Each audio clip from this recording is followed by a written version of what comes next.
I never actually got round to showing you the full damage on the Porsche, so brace yourself.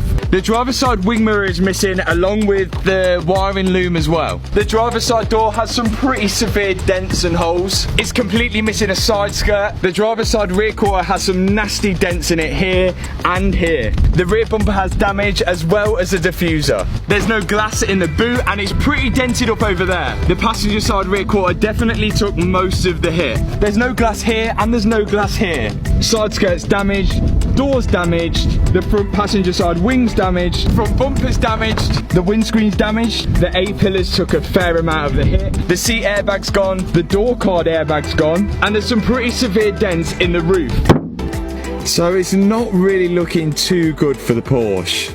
In fact, I don't think there's any positives we can take from this. Well, actually, yes, there is. Supposedly, this thing starts, well, according to Copart, it does.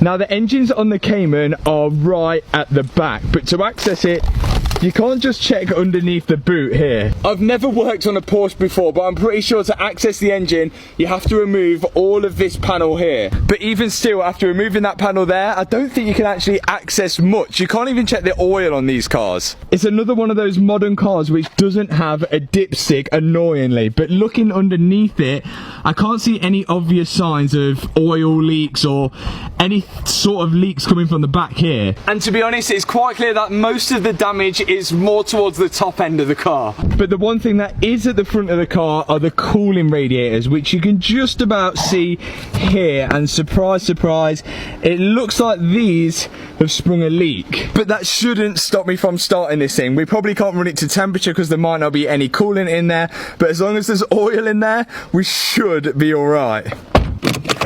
Okay, there's a fair amount of lights on the dashboard, as usual. How do I scroll through this? Okay, we got low battery, refill coolant, yes, so we are low on coolant. Check brake pads, well, we don't have any caliper on there. Third brake light, low battery, and that should be about it. No warning for oil, so let's start this thing up. This is going to be a decider whether this car gets that little bit more expensive. Come on. First time she's running. We do have an engine management light, no oil light. I think a radiator fan is catching something there, but oh, it stopped. Okay, it fixed itself, but yeah, something is definitely catching at the front. I'm not actually quite sure how these engines should sound. It's a 4-cylinder engine, 2.5 litre. It does sound a little tappety, but I don't know, maybe they're supposed to sound like that. I definitely think we can take this as a positive, the first positive. Another positive we can take as well, no dashboard airbag is gone and no steering wheel airbag is gone.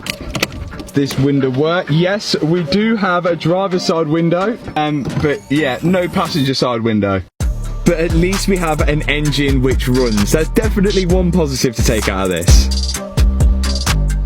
So the question still lies, why was I the only bidder to bid on this Porsche Cayman S? So apart from the obvious that every single panel is damaged, this is my theory. So things like the wing, the bumper and the doors, they're all bolt-on, bolt-off repairs. But when we go to the rear quarter, well, this is actually part of the car and it's aluminium. It's all spot welded on, all along here, along the top and down here, even where the door bolts to it. And the same goes for the roof. It's all spot welded on, as flimsy as it may be. Now, even though it's taken a massive hit to the A-pillar, the roof and the rear quarters of the car, it's still a category N, which, as I previously mentioned, means non-structural, and I think they got it right. All of these parts are aluminium. They're made to be as light as possible to make the car better at handling, to make the car faster, and dare I say it, they're not actually part of the structure.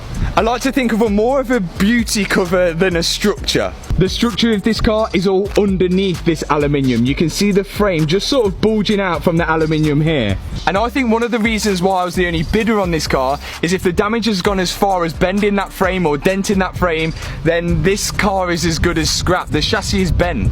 And if you were to strip this all down to find out this part of the frame is all bent underneath or it's dented, then you don't really have a good parts car either. You're not really going to sell any part of this car and make any money off it. I've just noticed all the mud on the inside of this door card here, and I still can't work out how that's got there. The other reason I think I was the only bidder as well is because of the parts. Now, I know you can buy rear quarters and A-pillars for this Porsche. I've got the schematics and the part numbers of it here. The thing is, I don't know the price of them and whether Porsche would even sell me them in the first place.